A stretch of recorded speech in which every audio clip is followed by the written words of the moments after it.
Você pode fugir de tudo, menos do propósito. Agora imagina receber uma missão clara, direta, e simplesmente decidir ignorar. Não por dúvida, mas por escolha. Foi exatamente isso que aconteceu com Jonas. E o mais curioso, ele não era qualquer pessoa. Ele conhecia a Deus. Ele sabia exatamente o que estava fazendo. Mas mesmo assim, ele fugiu. Em Jonas 1:3 está escrito que Deus deu uma ordem: ir até Nínive e anunciar uma mensagem. Só que Jonas fez o oposto. Em vez de ir, ele fugiu para longe, para o lado contrário, como se pudesse escapar. Mas aqui vem a pergunta que muda tudo. Para onde você vai quando tenta fugir de Deus? Porque fugir pode até parecer fácil no começo. Dá a sensação de controle, de liberdade, de escolha própria. Mas o que ninguém percebe é que fugir não muda o propósito. Só adia. E às vezes complica. Jonas entrou em um navio, decidiu seguir viagem e parecia que tudo estava dando certo. Nenhum sinal, nenhum problema.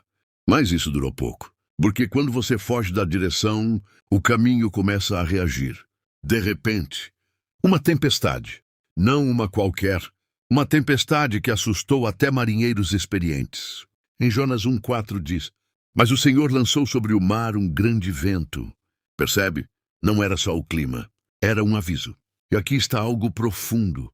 Nem toda tempestade é falta de Deus. Às vezes, é justamente Deus tentando te parar. Enquanto todos estavam desesperados, Jonas estava dormindo no meio do caos. Isso parece estranho, mas faz sentido. Porque quando alguém foge por dentro, começa a se desligar por fora. Mas a verdade sempre aparece. Jonas foi confrontado, e ele sabia. Sabia que o problema era ele. Então ele disse algo que ninguém esperava. Em Jonas 1:12, levantai-me e lançai-me ao mar. Agora pensa nisso. Ele preferiu ser lançado no mar do que voltar.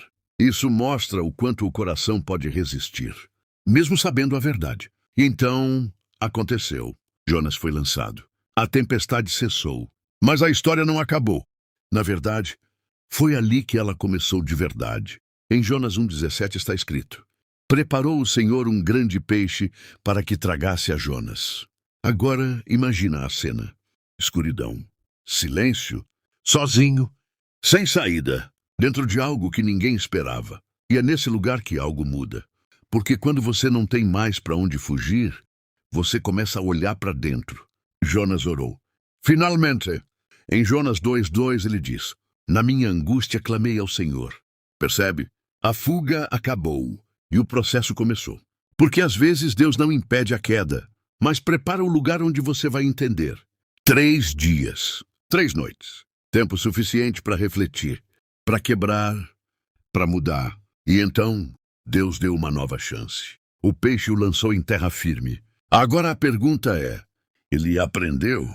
Dessa vez, sim. Jonas foi até Nínive.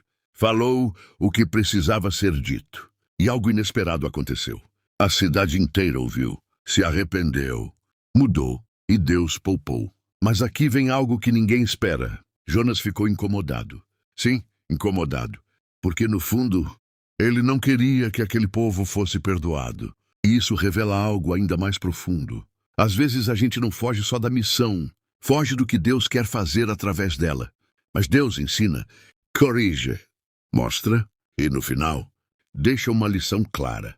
Você pode até tentar fugir, pode ignorar, pode adiar. Mas o propósito continua lá, esperando. E talvez hoje você esteja nessa fase, tentando evitar algo, ignorando algo, sabendo o que precisa fazer, mas adiando.